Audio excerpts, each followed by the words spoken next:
Sa iba pang balita, iginiit naman po ni Supreme Court Senior Associate Justice Antonio Carpio na dapat depensahan ni Pangulong Duterte ang ating teritoryo. Sa halip na sabihing hindi na mapipigilan ng ating gobyerno ang planong pagtatayo ng China ng istruktura sa mga pinag-aagawang teritoryo.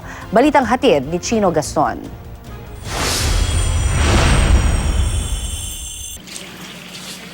Naghihimutok ang mga mangingisda sa Zambales sa gitna ng napabalitang planong pagtatayo ng radar station ng China sa Scarborough o Panatag Shoal. No to structure. Wala pong itatayo struktura na namang struktura diyan po sa Baho de Masinto. Hindi totoo na maliwanag na malayang nakakapang-estado ng mga mangingisdang Pilipino, lalong-lalo na ang mga mangingisda ng Zambales. Pero makailang beses sinabi ng Pangulo na hindi mapipigilan ng ating gobyerno ang planong pagtatayo ng istruktura ng China. Hindi nga natin mapigilan kasi di natin kaya ang China. It will be a massacre. First hour pa lang, ubos na yung... Nako. We are not in a position to declare war. Paniwala naman ni Senior Associate Justice Antonio Carpio ang pagsasabing hindi mapipigilan ng Pilipinas ang China ay lalo pang humihikayat sa mga Chinese na magtayo ng istruktura sa Scarborough Shoal. Sakali raw matuloy ang paglalagay ng radar station, makukompleto na ang radar coverage ng China sa buong South China Sea at maisulong ang Air Defense Identification Zone. Dahil may iba pa silang military installation sa iba pang pinag-aagawang teritoryo, magagamit daw ito para maipatupad ang 9-dash line.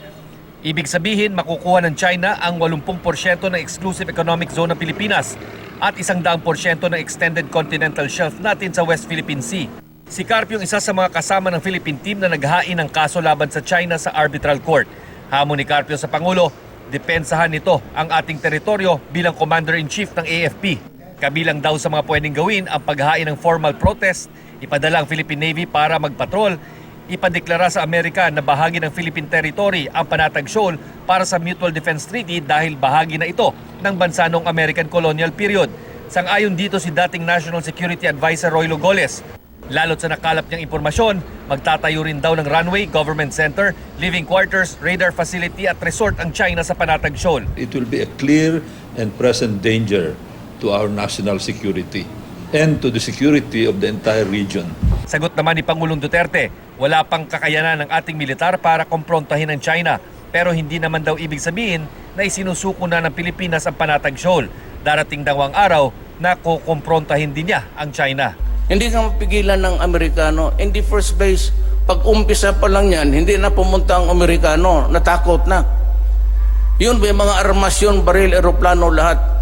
But I said to China that someday, during my term as president, I will have to confront you about the arbitral ruling. Sang-ayon naman si Attorney Estelito Mendoza sa anyay strategy ni Pangulong Duterte. Wala raw nilabag ang Pangulo sa desisyon niyang kausapin at di makipag-away sa China. Bahagi si Attorney Mendoza sa delegasyon ng Pilipinas sa Law of the Sea Conference noong 1968. The President did not say that he will not enforce the law. He just said he will not go to war with China.